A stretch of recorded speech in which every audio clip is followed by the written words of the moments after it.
Go ahead. Start from the beginning. Yes. Alhamdulillah, salatu wassalam, ala Rasulillah. And sisters, welcome to the continuation of the concise presentation of the Fiqh. Today, the first of Dhul, 1445 after Hijrah, 8th of May 2024. Today's episode 75, and we're continuing on the topic of the Fiqh of business transactions. Those who are following us in the book, 486.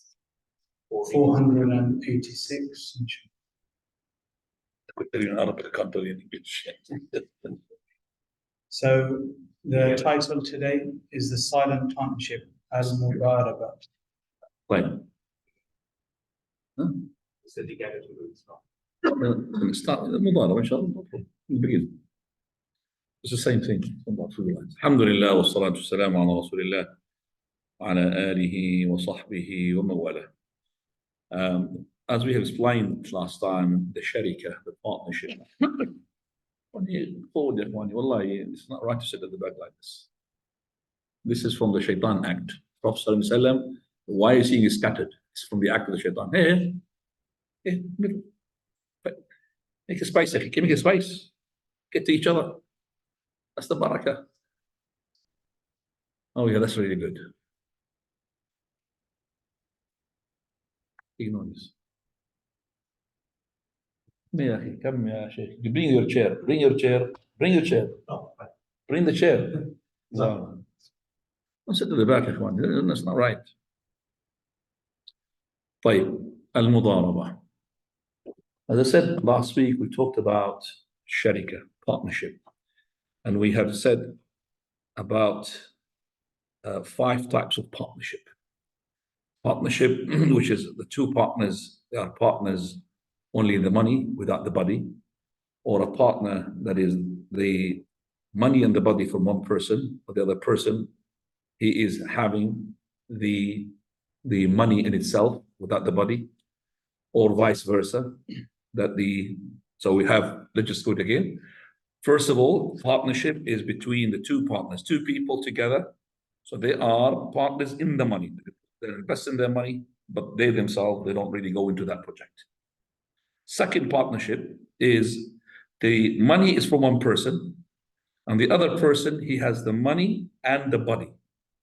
So one person, he's just investing his money. Another person, he will invest in the money, and he himself will be in the job or in the project. Third one is that the money and the body from the two partners.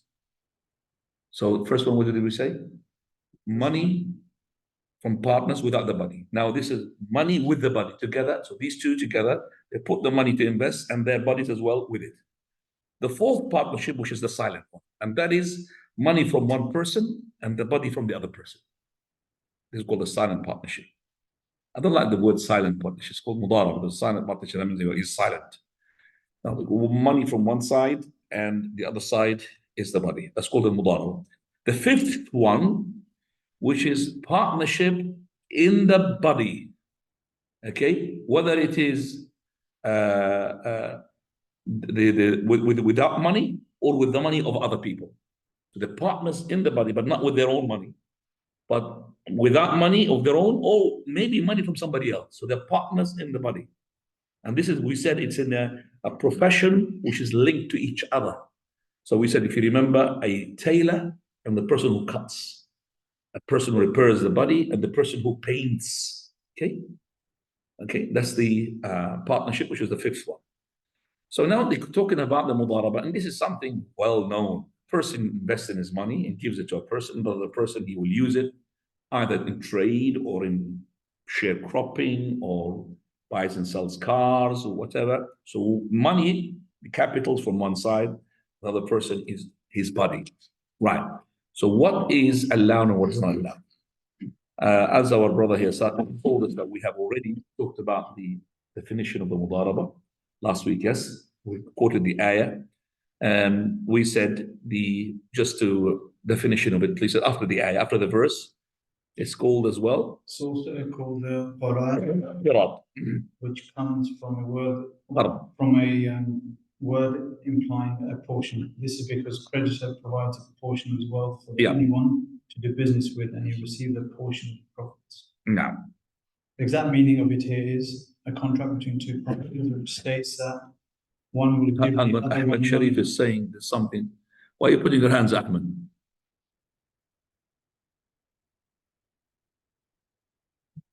Oh. Allah musta'an. طيب. I'm just putting, hold on a second. Yeah. It could be later on. This co-host is not really that important.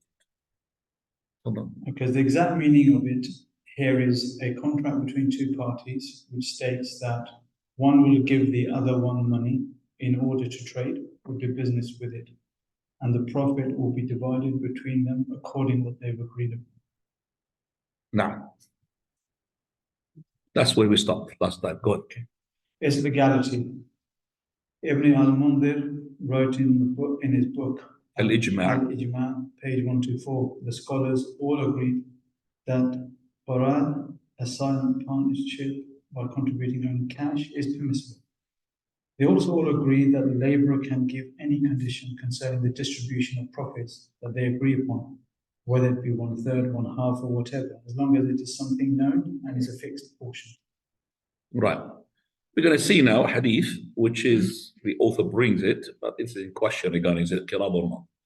What is not permissible in the qirab or the mudaraba? What is not permissible? It's not permissible, number one, is that you do not specify the profit. It's not permissible. So this person puts his money, another person, his effort, his labor. So they have to be a set for the profit. So it's not going to be correct if one of them said, okay, I'll accept inshallah, little profit. No, little, too much is not correct. It has to be set. How much is the percentage of the profit? Secondly, it's not allowed to set a specific amount. What is allowed is to set a specific percentage. So I can't just say, I'm giving you the money, you work, you give me £50 a month. That becomes riba. I'm giving you a loan, you're giving me a profit on that. And then he said that's the second condition. It's not allowed to specify a specific amount. And this takes place when somebody gives somebody a car. In our country, the owner of the car, he makes a person who wants to drive a taxi driver. So he says to him, take this car, okay, and we will share. My share is £100, let's say, a month or a day, whatever. And this person, he'll work. Sometimes he'll make the 100, sometimes he'll make more than 100, sometimes he will lose. That's not allowed. But it has to be what? Like percentage, a third, half. It doesn't matter. 50%, 70% for me and 30% for you. As long as it's a share percentage, but it's not specific. The third thing which is not allowed is that the money is to be guaranteed. I'm giving you £100 or 50 or £200, 1,000, £10,000, and you are making the project, whatever project he's going to make. So this project of this person, I'm going to say to him, I am not allowed to say, well, if you lose, then you have to give me the £100,000 with 10,000. It's not allowed. Because if he lost his labor. You lost your capital. So it's not correct that the loss is one person. So the labor has been working hard, and suddenly he didn't do very good in the trade. So he lost the capital.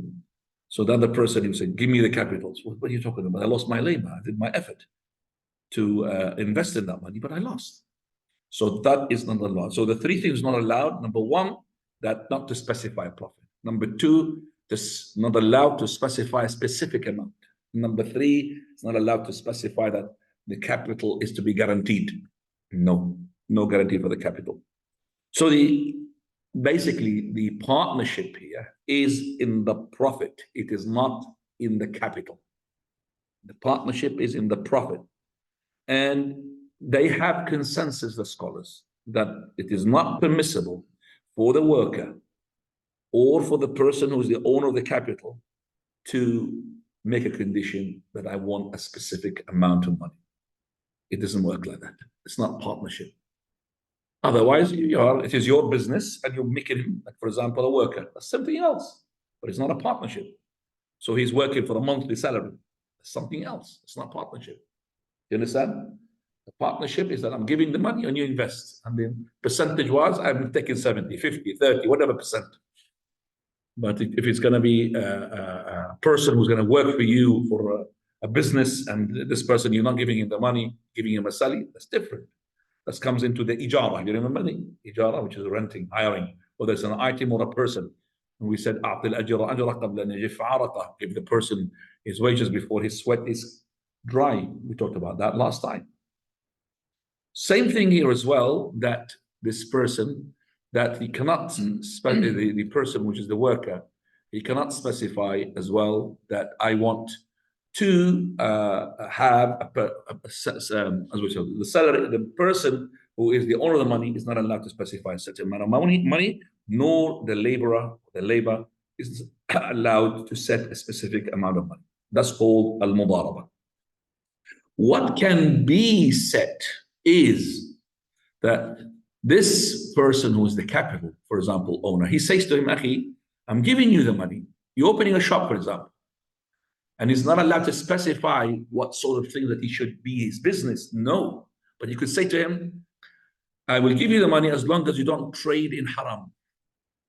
As long as you don't trade in selling cars. So you are exempting an item or two or three because you think that this is a risky project. But you cannot just say that I'm going to give you this money and we are partners and we're going to be selling mobiles. You cannot set the business. It's up to the laborer. He will use the money in the best of ways. So this person who is the owner of the money, he's allowed to say to the person who's the laborer, the one who is the amil, the worker, the partner of his, is that if you had set a business and I will not accept that you have lent people. So let's say you open the shop and you started selling laptops. Ali Akhtar comes and because you know him, okay, you give him the laptop on credit. So he takes it and then Ali Akhtar runs away. We don't see him. So the owner of the money, he says, if you did lend people, that's your responsibility.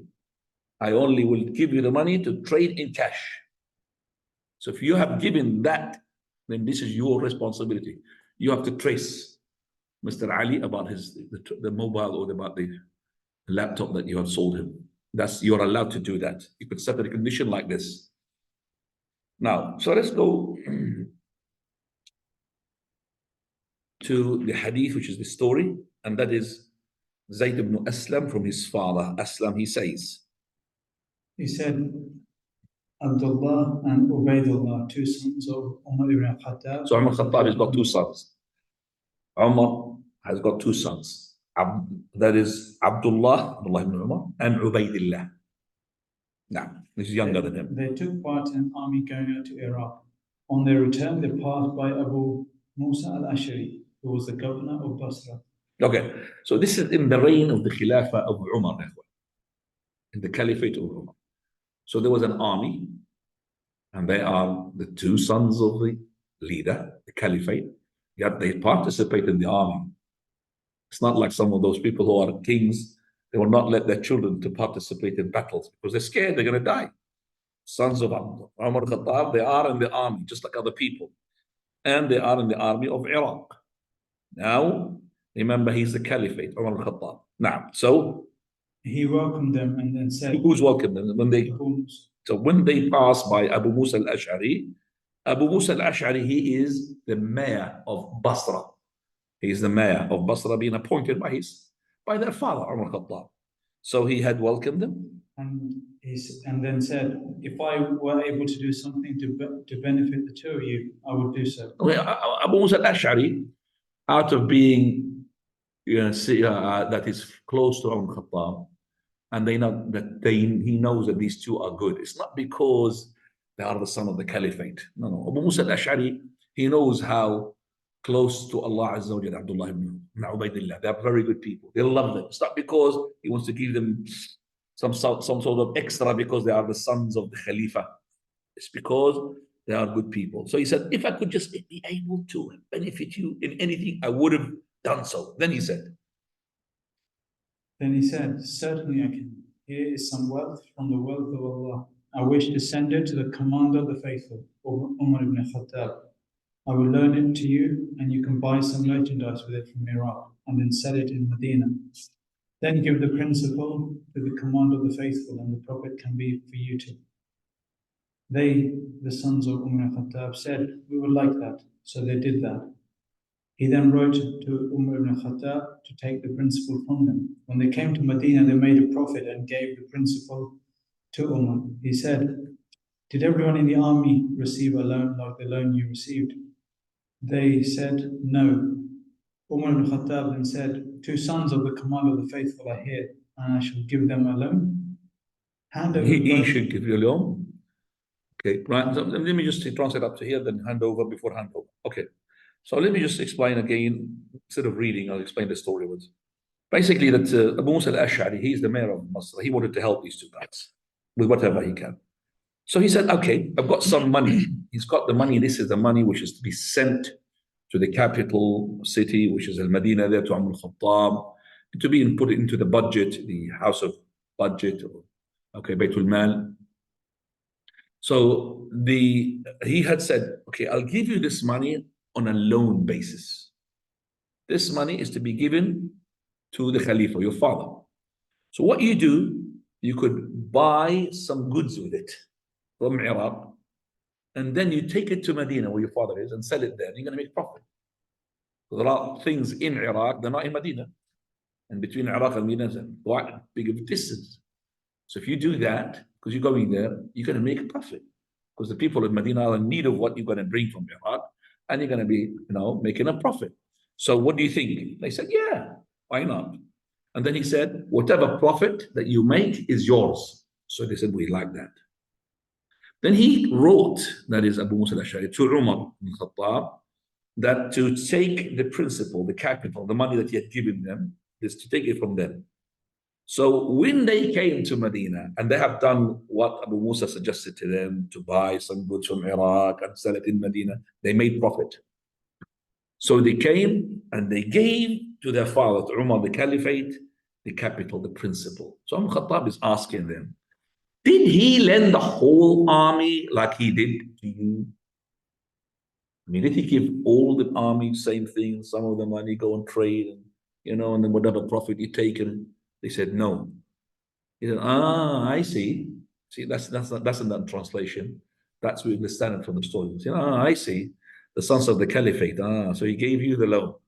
You understand? So he gave you some sort of favorism because you are the son of the caliphate. Okay. I see. So he gave you, because the son of the caliphate, give me the money and give me the profit. No way Abu Khattab even going to give anything to his even son. No favorism. Even. You give me everything, the money and the profit, even if you are to my son, because he didn't give everybody the same, whole army. So hand over, please. Hand over. Hand over both the principal and the prophet. Abdullah remained silent. Abdullah is the always quiet. But Ubaydullah said, this is not necessarily to be. No. This is not correct, leader of the belief. It shouldn't be like this. If there were to be any loss to that wealth, or if it would to be destroyed, we would have covered it. And so he's saying this is not correct. This is not really just. Because if we had made this, business and we lost, we had to make up for this money. Because we are what? We are guaranteeing. So we are taking the money as a loan, and we are guaranteeing that this money will come to you. So if we made a loss, we will be responsible for that. We are guarantors. So it's not correct. You take everything, the money and the profits and everything. He's talking to his dad, remember, and he's saying, oh, leader of the believers. Then he said, they both repeated their statements again, with Abdullah remaining silent. Then a man in Umar's gathering said, so Umar said, bring me the money and the profit. Abdullah went quiet again, and Ubaydullah again, he's a younger guy, he said, no, this is not justice. Until a man who was sitting around, he said, O commander of the faithful, why don't you make it a silent partnership? Okay, here Amir al-Mu'mineen, not commander of the faithful, I think the leader of the believers, if you had just made it as a silent partnership, mudarabah, money from one person, another person is working to get the money. Who's the one who's giving you the money? Abu Musa. And the one who has worked with the money, made business with it, There, it's two sons of Umar.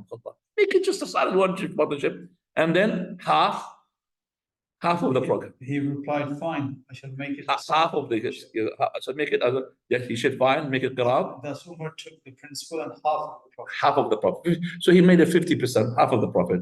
Abdullah and Ubaidullah, the two sons of Umar ibn Khattab, then kept the remaining half. We say this is not correct to be a mudaraba. This is not a silent. Qirab here here it means alone, not silent partnership. Why we say it is not silent partnership? I'm asking, why did we say that? What was the thing that we said it shouldn't be in the silent partnership, which was there? We said that there are three things that are supposed to be in the qirab. Ahmad, are you awake? Shouldn't guarantee the. You shouldn't guarantee the principle. So that's the thing, because they had to guarantee the principle, and that's not in the qirab. This is not in the mudaraba. Cannot be mudaraba. So what type of then happened here? What type of arbitration here? We call it arbitration, musalaha, reconciling. So they had like arbitration. So this is not mudarab, it's closer to that we settle in this way. Because he as well made the 50% from okay, 50%. But it wasn't really agreed upon because mudaraba had to set from the beginning. That is, how much is the percentage? You remember? I said, how much is the percentage from the beginning? You can't just after the mudaraba, then if it's the money too much, I'll take 70%. There'll be a dispute here. So that is why we say it is a settlement. And normally when there's a settlement, one of the parties is not going to be 100% fully satisfied. Do you understand? It's settlement. Sulh. So it makes sulh between two parties. You have to have some sort of a bit of a 100% not really satisfied. You remember what took place, for example, between the Zubayr ibn Awam, the maternal cousin of the Prophet ﷺ, and a Ansari, his name is not known, Ansari, and regarding Shiraj al-Harra. Shiraj al-Harra, canals of water that, where the rain goes into it and it goes to irrigate the lands. So Zubayr, he said to his neighbor, I will start first. I make the canal and the water runs to my garden. Then after that, I will make it go to you. The Ansari said, no, me first and then you. So they went to the Prophet ﷺ to settle the dispute. Remember, the Prophet of Allah, he's going to settle the dispute by giving one of them, isn't it? You cannot just say, okay, we'll split the canal to go at the same time to both of you. It has to be one and then the other. So the one who's going to take first, somehow is a winner. You understand me? And the second one is not a winner. So always when we have arbitration, we have somebody who is not like taking everything that he wants. So they went to the Prophet of Allah. The Prophet of Allah said, we looked at it, he said, logistically speaking, okay, Zubayr, you first, and then you give the water to your neighbor. The Ansari didn't like it. He said, oh, is it because you're a maternal cousin? The son of Asma. It's because of that. It's the son of Safiya, sorry. It's because the son of Safiya is your maternal cousin. So the Prophet of Allah got annoyed. He said, okay, Zubayr, take the water, and after that, do not send it to your neighbor. Send it to the wall. As a punishment to him. And then Allah Azza wa Jal had sent a verse to confirm what the Prophet of Allah had said and done. فَلَا وَرَبِّكَ لَا يُؤْمِنُونَ حَتَّى يُحَكِّمُكَ فِي مَا شَجَرَ بَيْنَهُمْ. They will not, my Lord, by your law, Allah is making an oath by himself. They will not gain the proper belief until they accept you as an arbitrator between them. And then when you settle, that you don't find any sort of hatred to your decision. And they submit in full. وَيُسَلِّمُ تَسْلِيمًا. Right. Now we're coming to the worker. Further. The laborer is a trustee. Silent partnerships are permissible whether they are unconditional or conditional. The laborer is not held responsible for the original capital used unless he transgresses customary behavior or contravenes what they have agreed upon. So if he contravenes what they have agreed upon, he said to you, okay, brother, don't give loans, and you gave loans, and you lost, you are responsible, or he is negligent. So we'll say, for example, he's investing in, let's say, meat, and he's negligent. He doesn't care about putting the fridge on, so he may ruin the meat because of he didn't put the freezer on, and he was negligent. So he will be in charge and responsible for what he had done. Now, Ibn al-Mundhir stated, the scholars all agree that the owner of the capital may prohibit the laborer from selling on credit. If he does then sell on credit, he is responsible for that money. The companion of the Messenger of Allah, Hakim ibn Hakim ibn Hizam. Hizam used to stipulate upon his laborer on giving him wealth to trade with. Do not use my money to purchase any animals. Do not carry it over the seas, and do not stay with it in a flooded valley. If you do any of those with it, you are then liable for my money. Okay, so he's giving him, this Hakim ibn Hizam, a rich person, a trader, he's giving the laborer, the worker, the money to make business with it. He says to him, well, I'm giving it to you, but there's conditions. Condition number one, don't invest into like livestock, animals. I don't want the livestock, anything else but livestock. And also don't carry whatever you're going to do through the sea. So if it's merchandise, don't use the sea. You might use a ship, you go drown, for example. And also don't use it, carry it in the bottom of the valley, because you might have flood and you will ruin the whole items. So if you have done all of these, one of these three things, then you are in charge. You are responsible. You are the guarantor. I'm going to guarantee if anything has happened. Okay, but basically the person who's the owner of the capital, the principal, is not allowed to stipulate a condition that would ruin the whole thing. Like he says, I need £100 a month, or my principal is to be guaranteed. All of that is not allowed. This, alhamdulillah, the salam is finished. Just one thing which is very important: any of the two partners are allowed to pull out whenever they want, unless they have said to each other they'll have a minimum period of such and such. But if they haven't said, the capital principal man, he said, brother, I want to pull out, give me my money. So if let's say that he had bought with the money, let's say items, so he'd straight away sell the items. Okay, that's the money. Take the items and sell it. That's your money. Or the worker or the laborer said, I don't want to, go ahead with this project. Okay, so then he left, unless there are stipulated conditions. Otherwise, any person can pull out, and that is, by the way, the consensus of all scholars. Could pull out. Islamic bank in our countries, Muslim countries, they call some of the transaction they do silent partnership, but it's not correct, because they tell you which investment that you want. They give you the money, and they will say invest in such and such, but it's not correct. The investment has to be open. You could say don't invest in this or this or this. So you can be, but to limit me to one investment, that's not mudaraba.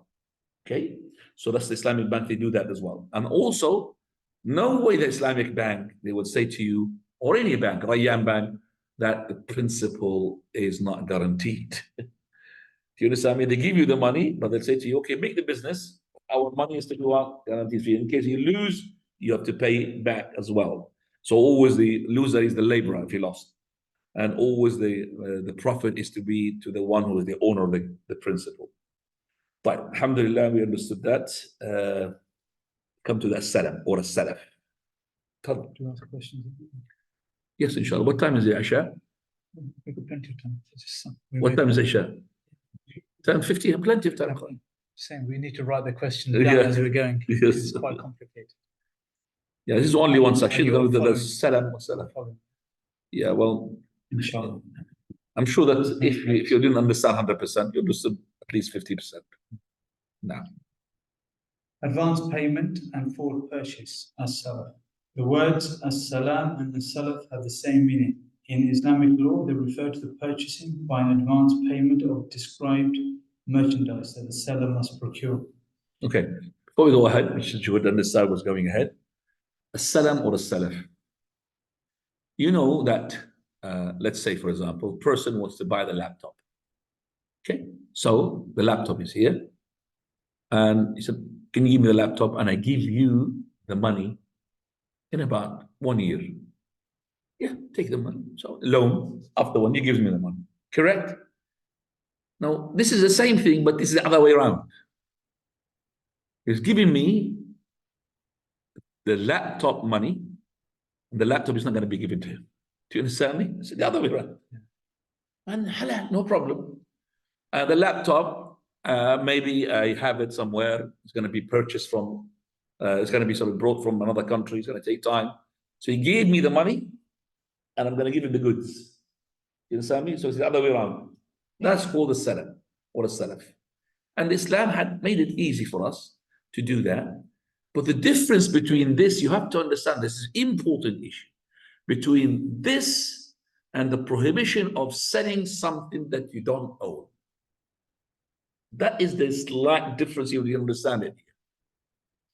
Islam does not allow you to make a transaction where there is a big risk. Like a person is coming to a person, let's say he's a person who's selling fish. Okay, I want fish. And he hasn't got the fish. Right. How much I want to buy? Let me give me fish about. Let me just give me 5 kilos of such and such type of fish, codfish. Okay, and the guy hasn't got it. So okay, I'll get it for you. So he goes in, to the sea, and he doesn't find it. There's no fish there, or the cod is not there, or whatever happened.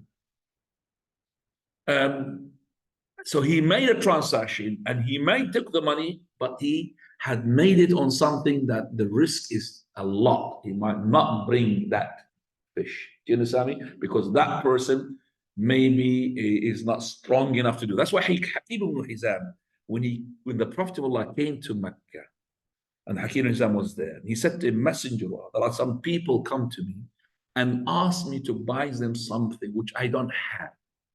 Can I make this transaction? He said, لا تبع ما لا تملك. Do not sell what you don't own. Okay. So what is here the difference? The difference here in the Salam and the Salaf. This is بيع موصوف في الذمة. You are selling something which, number one, you're describing it exactly how it is.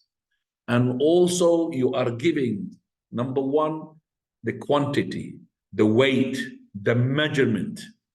And number two, you're giving the time. I'm going to give it to you at such and such day. Okay? With a such and such price. So you got these three things. The description, you got how much it is, and when you're going to give it.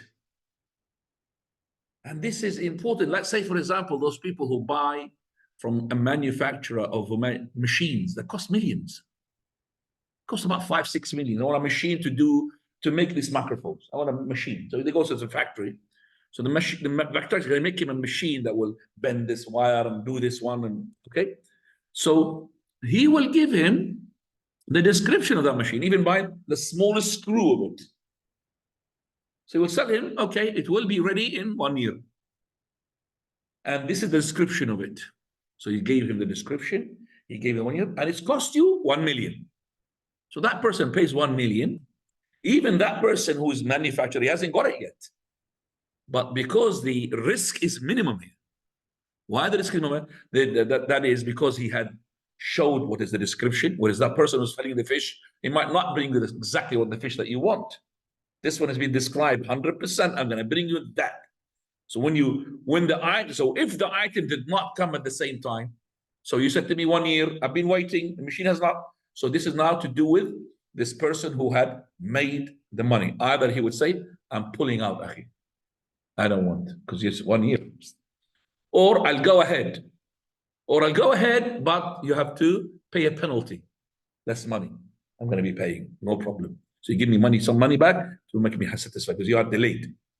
Okay, so that is called bay'u salaf or bay'u salam. And it's important because companions, radiallahu anhum, they used to, for example, buy from the Nabateens. Nabateens coming from Bilad al-Sham. Bilad al-Sham has got corn, it's got wheat, it's got barley, got all of these crops. And the the Arabian Peninsula, they don't have that. They have only dates. Dates.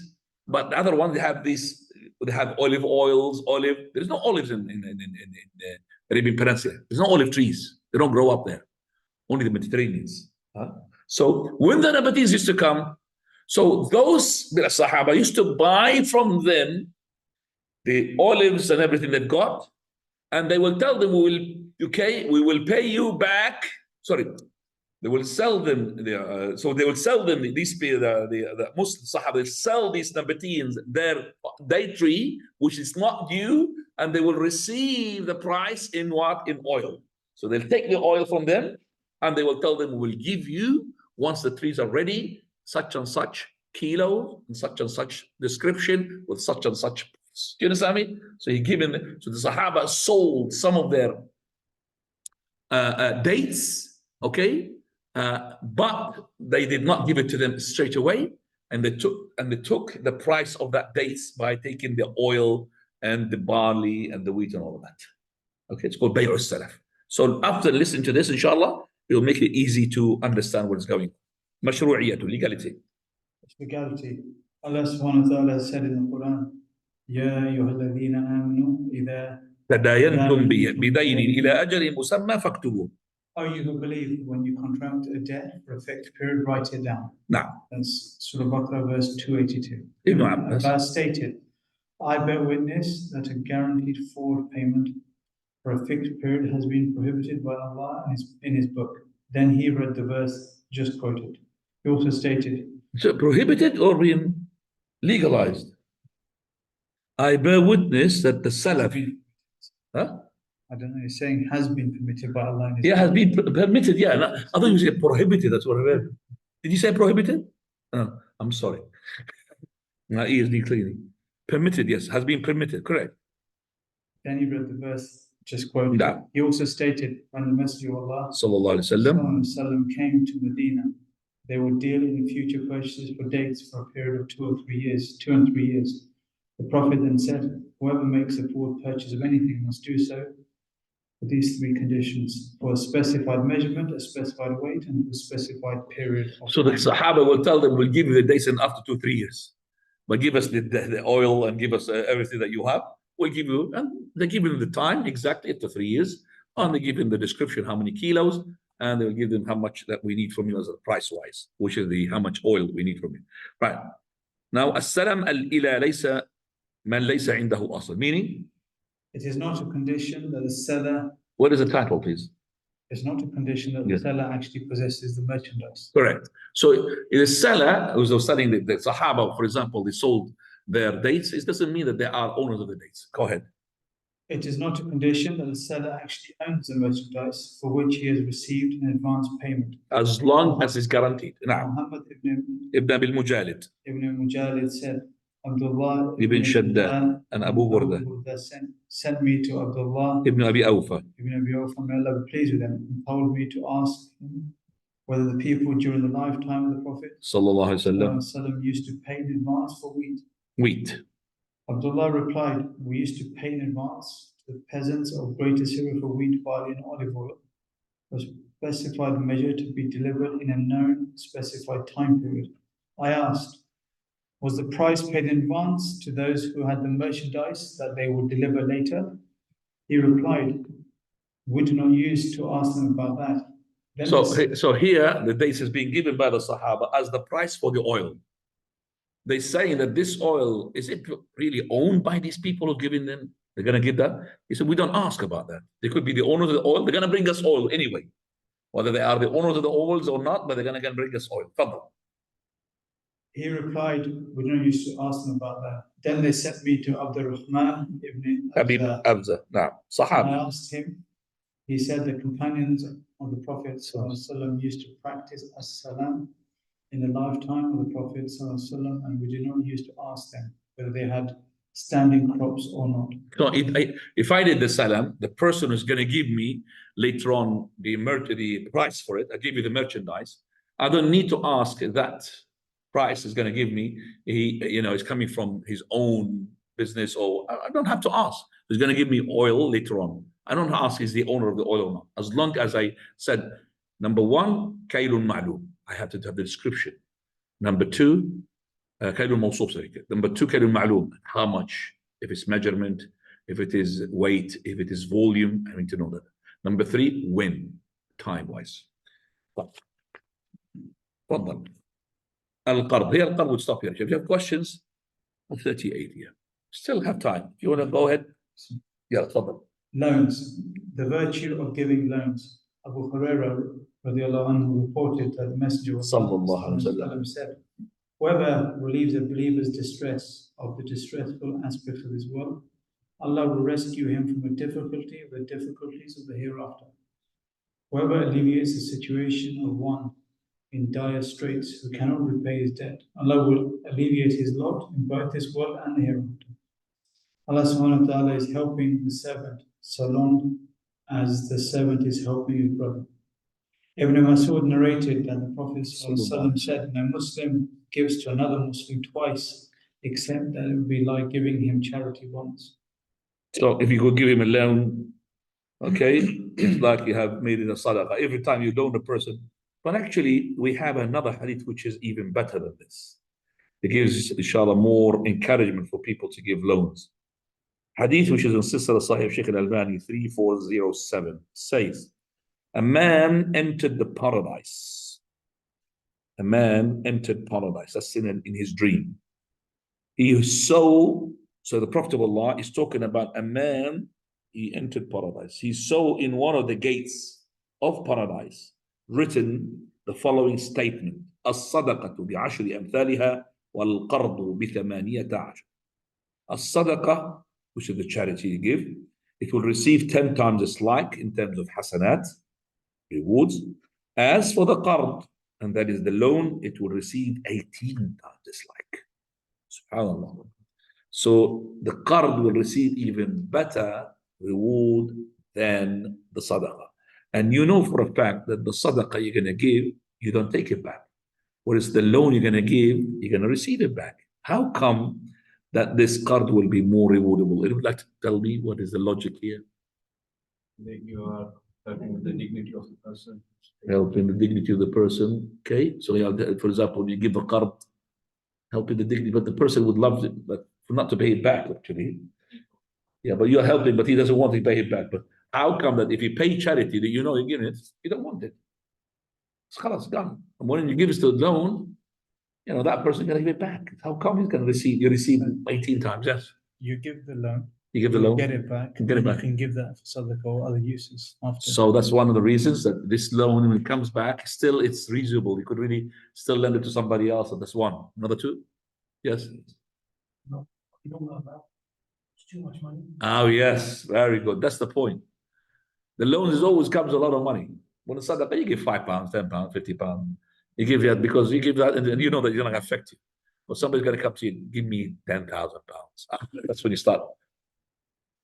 You got to give them. We got to think of an excuse. Well, brother, maybe I don't have, and you have millions, but he's worried now because always the qard is a lot of money. It's a lot big amount. What is it? The charity is always much less than what you could, much less than what you have. You don't really, it doesn't affect you. No. Nah, wallahu alam. Right.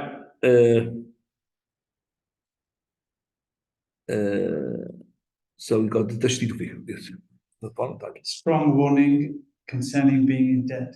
Thawban, the free slave of Messenger of Allah sallallahu narrated that the Messenger of Allah said, whoever's soul leaves his body while he is free of three things will enter Jannah.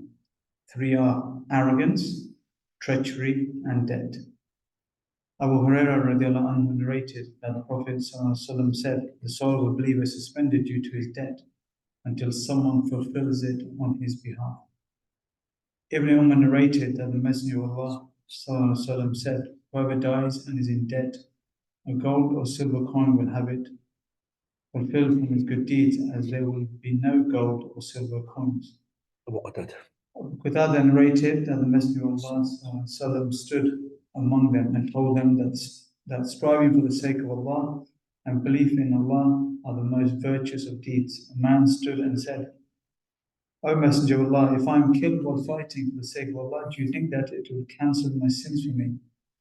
The Messenger of Allah told him, yes, if you are killed for the sake of Allah while you are preserving, hoping for reward, facing the enemy and not fleeing. Then he said, what did you say again? The man repeated his statement. O Messenger of Allah, if I'm killed while fighting for the sake of Allah, do you think that it will cancel my sins for me? The Messenger of Allah ﷺ then told him, yes, if you're killed for the sake of Allah while you are preserving, hoping for reward, facing the enemy and not fleeing, except for death. as Jibreel just informed me of that. So we have this last hadith saying, the Prophet of Allah, he said the shaheed will have all his sins forgiven. And then after a bit, he said, hang on a second, except for the what? For the loan. Jibreel just told me now that even the shaheed will have his loan. If he taken money from somebody, he didn't settle it, then he will be in trouble. But if he had the intention to settle it, any person, the intention to settle it, the time came before he settled it, don't worry. Allah Azza wa Jal will settle it on your behalf on the day of resurrection. Further.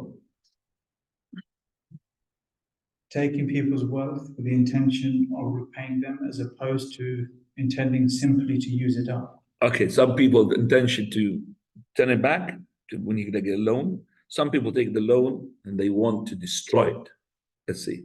Abu Hurairah radiallahu anhu narrated that the Prophet sallallahu alaihi wasallam said, whoever takes the wealth of the people intending to repay it, Allah will repay it on his behalf.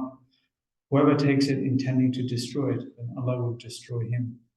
Shu'aib ibn Amr narrated from Suhail al-Khair that the Messenger of Allah Sallallahu Alaihi Wasallam said, anyone who takes a loan and is not intending to repay it will meet Allah as a thief. Allahu Akbar. طيب. So let's just see now the command to repay the debt. Allah Azza wa Jal, he says, and that is Surah An-Nisa, verse 58.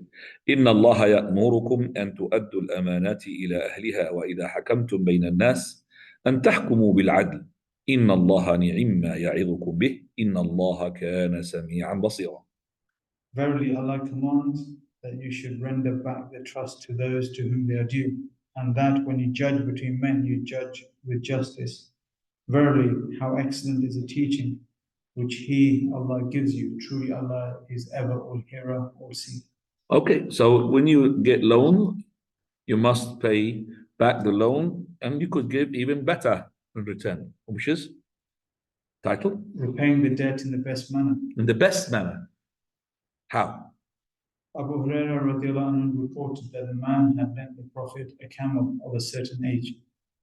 He came to demand it from the Prophet ﷺ, and he told the people to give the man a camel. They did not find one of the same age, but an older and better camel.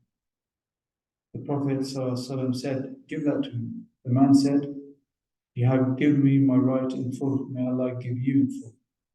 The Messenger of Allah ﷺ then said, the best among you is he who repays others in the best manner. Okay. And that is Well, generously.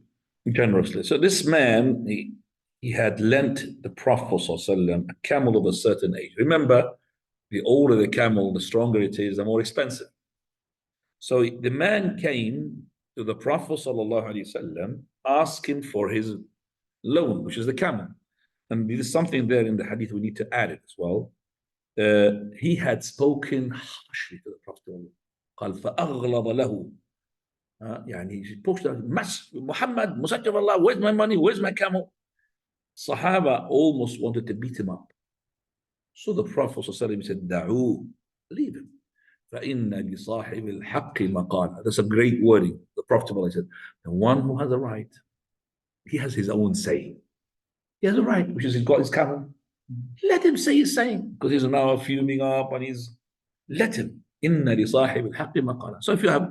So if somebody lent you something, okay, and then he came to ask, where is my loan?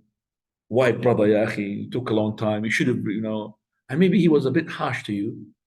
Let it go. Because he is the owner of the haqq, the right. And maybe you did not give him exactly what he think that, you should give him. So when he was speaking harshly to you, let it go. So the Prophet of Allah ﷺ, he said, Inna li sahibi al-haqqi maqal. He's got a right. He's got his own saying. Let him say it. Then he said to the companions, go and look for him, same camel, to give it to him. They didn't find. He said, okay, give him a more age, which is a better. So when he gave it to the man, he said, oh, Jazakallah khair, Prophet of Allah. You have given me better than what I had given you. That means وَفَيْتَنِي وَفَّكَ اللَّهُ. Allah, that you have given me in full satisfaction. Jazakallah, may Allah make you satisfied. Then the Prophet said, Inna khiyarakum ahsanukum qada. The best of you is the one who's the best to return the money or return the loan in the best of the manners. That means to be generous as well with it. So somebody gave you £1,000 as a loan, you should probably return it £1,000. But if without any pre-deals or pre-agreement, and nobody expected this, after 1 year, you gave him then 1,000 and another 100. That's not riba, ikhwan. The riba is if it's been stipulated at the beginning, or you are in an area or a land or let's say an environment which is expecting from you to return extra, then it will be riba. I mean, normally, for example, you lend somebody 1,000, normally will give you 1,100. That's riba. But it's out of the blue. You give him 1,000, 2,000, 5,000, and Jazakallah khair, when you turn it back, he said, Barakallah, this is your money, and I'm giving you this as a gift. It makes him even with an upper hand. I'm giving it as a gift. That's not riba. The one that really amazed me, our Shaykh al-Albani, rahimahullah, he did the opposite. And that is amazing. There was a lady, this is one long story. There was a lady, she came, she said that her house is the bank took it from her. And she was to pay them. And the money was £7,000. And we're talking about here 1992. £7,000 at that time is a lot of money. So she said she wanted £7,000 to pay the bank, so then she would pay the sheikh in installments, for example, within about 5-6 years, whatever. So the sheikh, he didn't say no to that lady. She came to the sheikh. So the sheikh said to one of the students, his name is Sheikh Izzat, he died as well. He had told us that he went to go and investigate the sister. Is she correct or not? Investigated, he found that she's right, and the bank talked about, the house of hers, and she has to pay the money, otherwise she will not be able to get the house. So the sheikh lent her the £7,000. And she was on time, giving the sheikh money on time. So for example, 3, 4, 5 months, she gives a payment. When she settled the whole amount, here, according to what we read, at the woman she's supposed to give maybe the sheikh a gift, like Allah khairan for that, or just to give actually in full. So she gave it in full. After she finished the full, sheikh opens his safe and he hands over to her a £1,000 gift. The one who is the creditor is giving the one who is lent, borrowed the money, £1,000. So other way around, you understand? The sheikh, he said, it's £1,000 from you as a gift. £1,000 he gave him. And the witnesses are the students of his, rahimahullah. So it shows you the generosity of those people who are all the time reading the hadith of the Prophet sallallahu alaihi wasallam. Right, Jabir, please. Jabir ibn Abdullah said, came to the Prophet while he was in the most. The sub-narrator said that he thought he said at forenoon, and he said, pray 2 rak'ahs. Before noon, before dhuhr, yes. Pray 2 rak'ah. He owed me something, and he paid it back and then some. Right, so this is not riba. He gave me some and extra. Okay, but actually from honoring, generosity. Okay, now, Ismail ibn Ibrahim from Abdullah ibn Abi Rabi' al-Makhzumi, from his father, from his grandfather, said, the Messenger of Allah ﷺ got a loan from him when he went to fight at Hunayn. It was 30 or 40,000. When he returned, he paid it back. Then the Messenger of Allah ﷺ said to him, may Allah bless you in your family and your wealth. The recompense for a loan is to pay it back in thanks. Right. Well, the Prophet ﷺ said, Man sana'a ilaykum ma'rufan fakafi'u. Who does you a favor, then reward him. So the person, you came to him and you said to him, please, brother, wallahi, I need money. I'm in desperation. So he gave you. So after you, alhamdulillah, got wealthy and could pay him back, he made you a favor, didn't he? He helped you when you are in need. So you give him the money and you give him a favor. For example, you don't have to give him extra money. You would give him something else, but not when the loan is still standing. So I gave you, for example, let's say £10,000 as a loan, and I don't have any relationship with your brother, except that I know that you are so I took papers on you and all of that. So within the loan, it hasn't been paid back. You start sending me boxes of grapes and boxes of tomatoes and boxes of cucumber. That's riba. It has to be the loans settled, then you could give me the gift. But within, then becomes a debt that had acquired manfa, which is a benefit, and that's the riba. Riba is that you lend somebody and you expect what? A reward for that. So while the loan is there, I cannot accept any gift unless it is known from you that all the time you give me a gift before the loan or after the loan. But just because of the loan, no, it's not allowed. Otherwise, it becomes riba. So the Prophet said, "Man sana alaykum ma'ruf." Any person did you a favor, whether he lent you money or did anything, فكافئوه, reward him. فإن لم تستطيعوا, if he couldn't read مكافأة, say to him, جزاك الله خيرا. If you can't give him مكافأة, جزاك الله خيرا. طيب. And also the hadith of the Prophet said, "Man ata ilaykum ma'rufa," he who brought you a favor, made you something good, فكافئوه, reward him. فإن لم تجدوا, if you don't find, فادعوا الله له, call, make supplication to Allah, حتى تعلموا أنكم قد كفى, until you feel that you have satisfied. الله يبارك لك, الله يجعل لك إن شاء الله زوجة في حور العين, الله يجعلك إن شاء الله من في عليين, الله الله الله. So you're asking a lot of dua to that person because you want to reward him, because you don't have anything to reward him materialistically. طيب, when you're going to ask for your loan in a nice way. حسن المطالبة. Yes. I'm going to finish in 5 minutes. Seeking one's due in a good manner.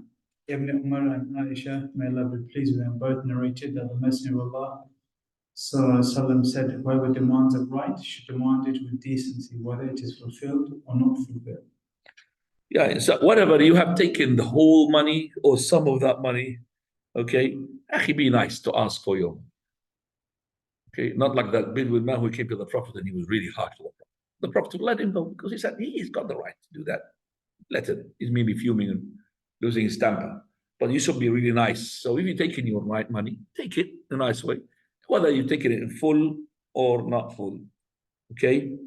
So it's not correct to be filthy language when you're asking for your money. Coming to the following title. Give respite to one in straitened circumstances. So you give the respite, give him more time. Allah said, وَإِنْ كَانَ ذُو عُسْرَةٍ فَنَظِرَةٌ إِلَى مَيْسَرَةٍ وَأَنْ تَصَدَّقُوا خَيْرٌ لَكُمْ إِن كُنتُمْ تَعْلَمُونَ. Meaning? And if the debtor is in a hard time, i.e. has no money, then grant him time till it is easy for him to repay it. But if you remit it by way of charity, that is better for you if you did but know. That means if you just get to color, brother, that's a charity for you, I don't want anything. And by the way, charity, not zakah. So if you've given somebody 1,000 pounds, and this person, he became so poor, he couldn't pay it back. I cannot say, okay, 1,000, I'm going to consider it out of my zakah. It's not allowed. The zakah has to be, remember when we talked about the zakah, has to be given, with intention and not being pushed onto it. But you can give it as charity, sadaqah. No, take it, I don't want the 1,000. But to be from the money, 1,000, no.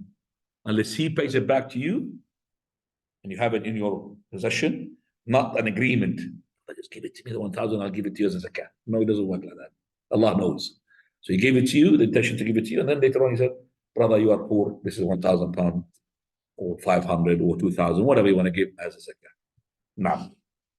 Hudayfa radiallahu anhu narrated that he heard the Messenger of Allah say, a man died and he was spoken to about his deeds, and he said, I used to have a business with the people, and I would give time to the rich to repay and reduce the debt of the poor.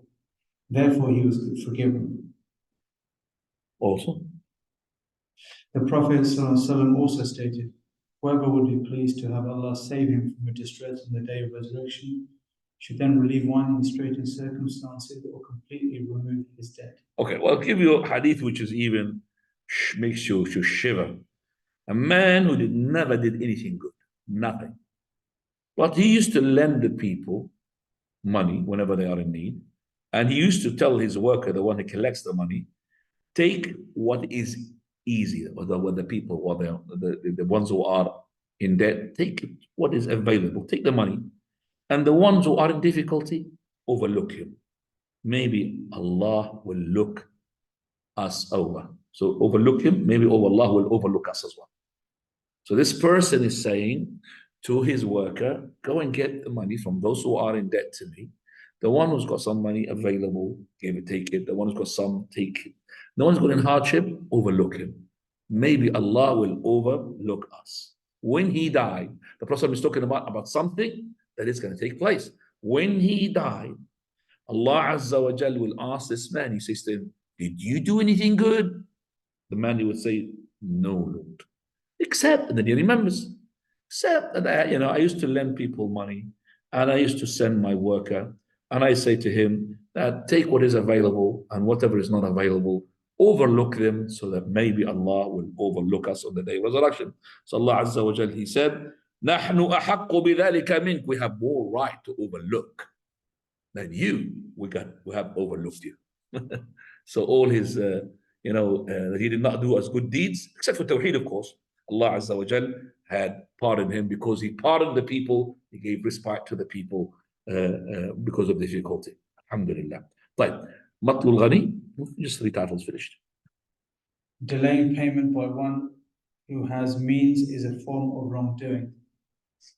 Abu Hurairah radiallahu anhu reported that the Messenger of Allah sallallahu said, the delaying of repayment by one who has the means is a form of dhul, wrongdoing. Right. So the person who can settle his debt, yet he doesn't do so, then this is called dhul. Matlul Ghani. Ghani is a person can pay back. Why are you not paying the money, the loan back? So this is part of injustice. After that, imprisoning the one who can but refuses to pay.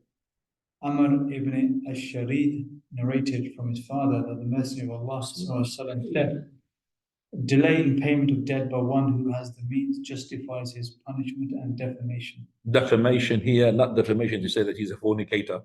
No. So this person who is in debt and he's able to pay back, but he doesn't pay back. So the person who is the creditor, he's allowed to ask for his imprisonment, to go to the judge. I believe that guarantee money, he does not give him back. And also to here, that means I could speak to the people. He is a person who had taken my money, is not giving it back, and he has money to give back. Look how horrible he is. Well, not to say his wife is a fornicator, his sister is a fornicator. You can't say that because it's a word defamation here, and that's maybe misunderstood. Now, the other last title now before we finish this title. Every loan that entails a benefit. So this is the last subtitle in the loans. Every loan which had given you benefit, it is riba. Now, Abu Burda said, I came to Medina and met Abdullah ibn Salam. He said, come with me to my house and I shall give you to drink from a cup from which the Messenger of Allah drank, and you can pray in the masjid in which he prayed in. So I went with him and he gave me some sawiq, which is like a barley to drink, fed me some dates, and I prayed in his masjid. He then said to me, you are in a land in which riba has become widespread. One of the varieties of riba is for someone to make a loan for a period of time. When that time is reached, he gives him his money with a receptacle containing a gift. Beware of that receptacle and what it contains. Receptacle with a basket, yeah? Yeah, like a container. Container, it's a basket. Yeah. Right, container. Receptacle, okay. So this is, as I said before, person lent somebody 1,000, that person gave him 1,100. No problem, as long as that was not stipulated, we said before from the beginning. Number 2, we're not in a land where it is known that if you lend somebody 1,000, he'll give you 1,000 plus a receptacle or a basket of grapes or of fruits. That basket is riba, because becoming not known, you will not be able to return the money back except with the basket. This becomes riba. I'm not able to return the money except with another 100 pounds on top of it. That's riba. Okay, now, so here we have, alhamdulillah, finished this, and then inshallah will be the title next week is pony, isn't it? Pony. What's pony? Do you know anybody about pony? Anybody knows what's pony? What's pony? Well, it's when you give something like a ring or something and take money. Yeah, so I pony that means like to guarantee. So I'm doctor, I'm going to borrow from him 10,000. He said, okay, give me your, I don't have anything, what, 10,000? Write me your house, okay? And I don't have a house. And then when you pay the 10,000, then I will release your house. You understand me? So it's like something to keep it as a guarantee, huh? A guarantee. So, yeah. So if somebody wants to lend somebody, I'll say, okay, I'll give you the loan, brother, but you put your car in my name. Okay, until you finish the payment, I will give you the car back. Okay, that's called pawning. For pawning in Islam, what is a pawning and what is the rule of regarding the pawning? Right. If you have any question, جزاكم الله خيرا. تفضل ساقب. Regarding a self. الصرف. Yeah. السلف. When we talked about like a machine, that you order a machine, No. and then it's not ready on time. You said that you can either say give me money back or you can put penalty. Yeah. Does that penalty need to be stipulated in the beginning, or can you stipulate it then and say that this is how much you owe me now? Well, and normally it is the case within reasonable. So the question is, you're asking me that if in the Bay' al-Salaf, I have made my payment in advance, I haven't received the merchandise, and this merchandise is supposed to be in such and such description, in such and such weight or volume or measurement, and also at such and such time. So the time now was not there. It was delayed. So we said that the person is allowed to do the following: either to pull out, brother, I don't want it, or he could just say, I'll accept, I'll wait, or I'll accept, but with a penalty. Now he's asking, is this penalty, should it be stipulated before or after? No, this penalty is embedded into that salaf. It's already embedded. But how much is not? This is common sense.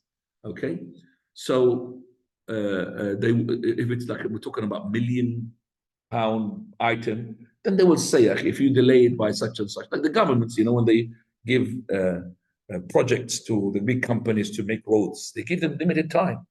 If they pass that time, the company will lose, and the municipality, the council, will say to them that you have, pay us whatever. So they will stipulate how much this company will be fined, and you can do the same thing because you are delaying me and you're delaying my business.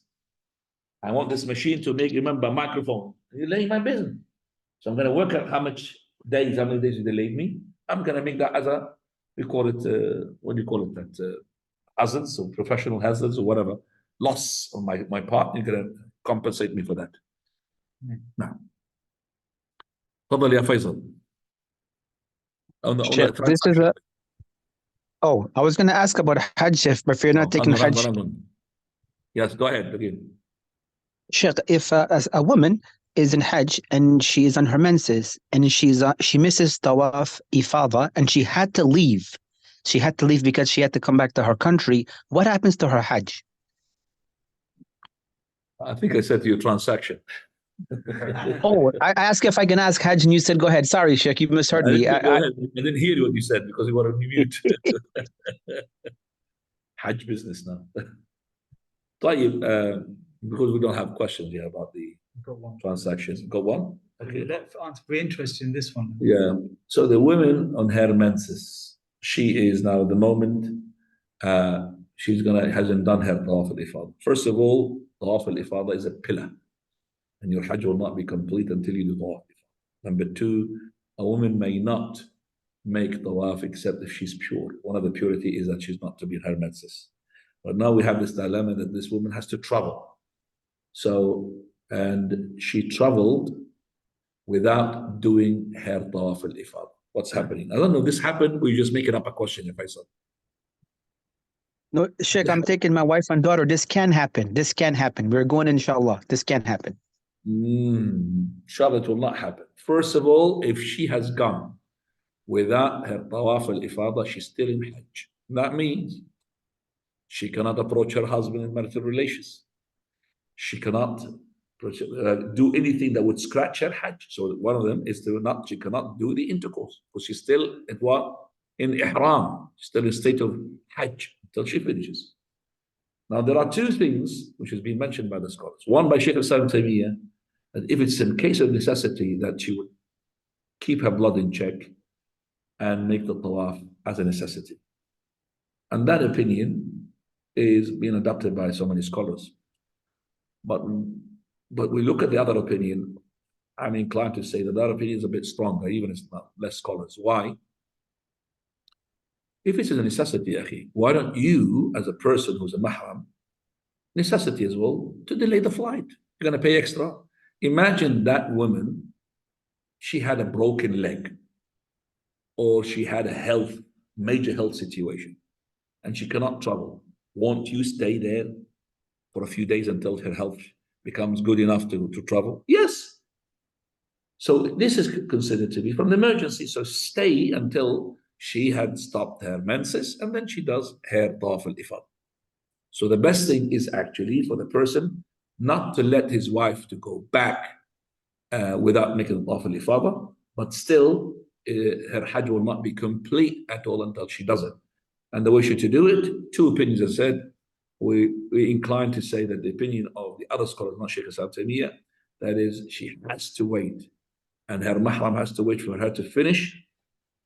She doesn't need a mahram to be staying there. She needs a mahram to travel back if she is outside Saudi Arabia. She needs a mahram to go back. So, inshallah, you will accommodate for that sort of thing that can happen by making your ticket, a bit longer. So don't book your ticket straight away the third day, for example. Make it another week, because you might, in case that your wife is going to be delayed. So make it a week after that. Always, ikhwan, you have to be thinking beforehand. Don't the last moment. A person who's a traveler, okay, always carry your prayer mat. Always carry with you water if you don't have wudu. Water, just make wudu with it as well. Always carry with a mobile to know where's the qibla, because you're traveling a lot. Same thing with the person going to Hajj. You have to make room for that, the preparation for this. Now, I would recommend for sisters to take tablets to stop their menstruation. That will mess up her cycle. Sahwa doctor. Can do, but that's another question for another And the time. doctor will say, when they take tablets to postpone their menstruation, the cycle keeps changing. Sometimes the women, she started now, instead of having 6 days unstoppable blood and all of that, and yeah. Now, Jazakallah khair. Learned so much, alhamdulillah. The question is, when someone comes for lending, and you probably can feel that that person will never pay you back, or that person typical. that person is the ability to pay you back what he's demanding. What's such a Take a phone. The next class, come to the class and take a phone to make sure that he pays back. Take a car keys. Or I just said the car in my name. Tell you pay back, then I'll give it back to you. وسبحانك اللهم وبحمدك أشهد أن لا إله إلا أنت أستغفرك وأتوب إليك. لأذان إن شاء الله مصلى.